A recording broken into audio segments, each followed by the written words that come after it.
Good day, I'm Giselle Misagal, Bat 4C, and in this video, I will be presenting my one-on-one interview about having a different culture or religion.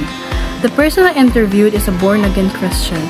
Through this interview, we'll learn more about their beliefs, traditions, and how their faith shapes the way they live.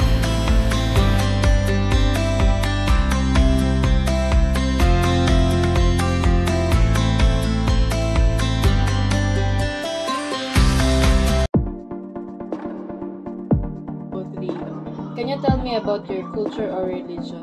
Ako, usa nga born-again Christian. Natuod ako nga ang Ginoo, ang mga kaluwas sa aton. Nga natuod ako han Holy Trinity. Nga kada adlaw dapat nagbabasa kami Bible. What makes your culture or religion different from others? Na iba kami tungod nga dili kami natuod mismo ang relihiyon, natuod kami mismo nga makasibla aton is atong personal na relasyon na iya. Tapos naiiba tungod nga ang ibang nga relihiyon dili natuod ang rapture, ang Christian born again natuod ang rapture.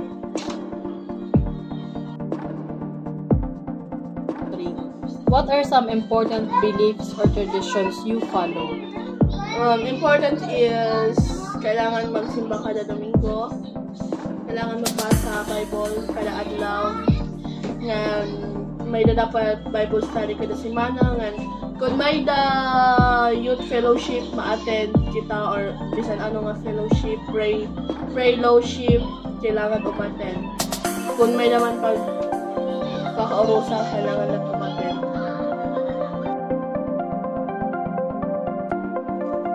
So the next question is, have you ever felt different or treated differently because of your culture or religion? Oo. Usahay kita tawan nila ang mga nasimbahan born again Christian tungod kuno nga nananangis, hinayang nila nga mga katol, hinayang nila nga iba-iba pa nga maglain ng mga panyakan. 1, 2, 3. How do you feel when people don't understand your beliefs or traditions? Siyempre lungkot kaya di nila na iintindihan, di nila nagigets, pero kinaampo ko na lang nga unta time nga maintindihan nila nga ma-realize nila nga kung yan.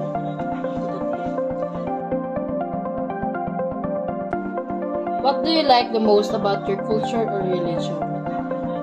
Nagustuhan ko din is ang peace nga joy nga nahatag imon Ginoo.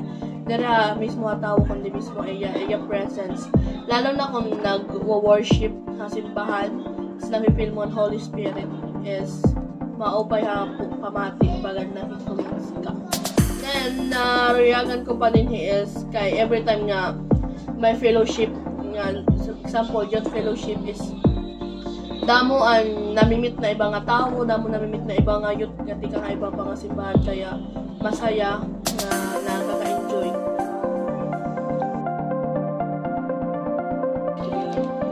How do you celebrate special occasions or holidays? Si-celebrate lang mo ini nga mga occasion, pinaagi ang pagpapasalamat ng Ginoo. Is nagpo-focus kami ang pagsasalamat ng Ginoo, dahil kami nagpo-focus sa tao or mga regalo pa. Nagpo-focus sa pagpapasalamat na iya.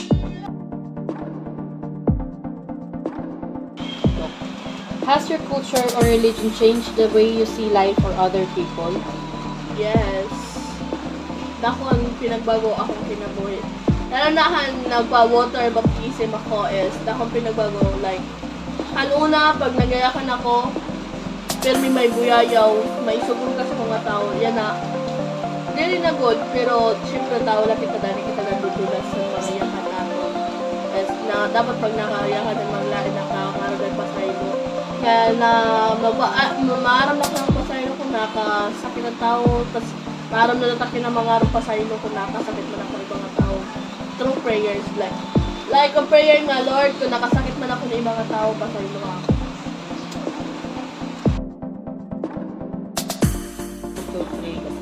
What are some challenges you face living in a place with different cultures or religions? Damo ang challenges, like for example, damo ra saying for example ang fiesta. Kasi ang fiesta is ang iba lang ang religion na nag-celebrate. Ang Christian word ang is Waray Santos.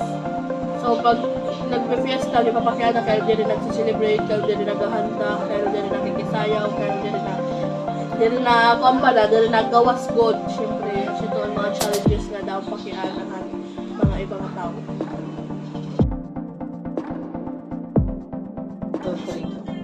What do you want others to know or understand about your culture or religion? Kami ko lang mabaroan niya lang nga ang word nga born again is there ito religion kundi mismo nga relasyon mo hagin niya mo.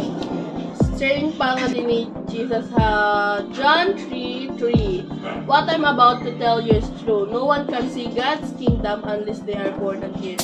So, kung kailangan daw kung natin makikita ng kingdom ng Ginoo is kailangan natin maging born again, which is an water baptism. Yan, kita na mga tao is mga salaan kita, pero bago kita niyan, ang ato mga sala is gintanggalan din daw, pinaagyan niya pagkalhan sa cross. Sipan niya, di ba, John chapter 3 verse 16.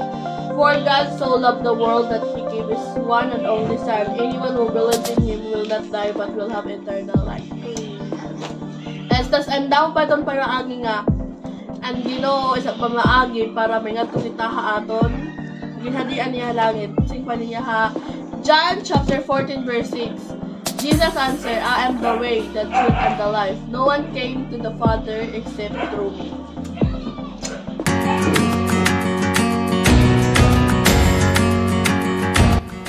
After interviewing a born-again Christian, I learned a lot and gained a better understanding that people may have different beliefs, but we all share the same desire to have a good relationship with God.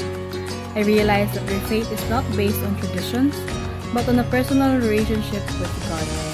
For them, what matters most is faith and prayer, not just following rituals. I was inspired by their strong and sincere faith. Even when they experience misunderstandings or negative comments from others, they continue to serve and trust God. I realized that even though people come from different cultures and religions, it is important to show respect for what others believe in. This interview gave me a wider perspective on how every religion has its own way of worshiping and showing devotion to God. What truly matters is respect, understanding, and love for one another.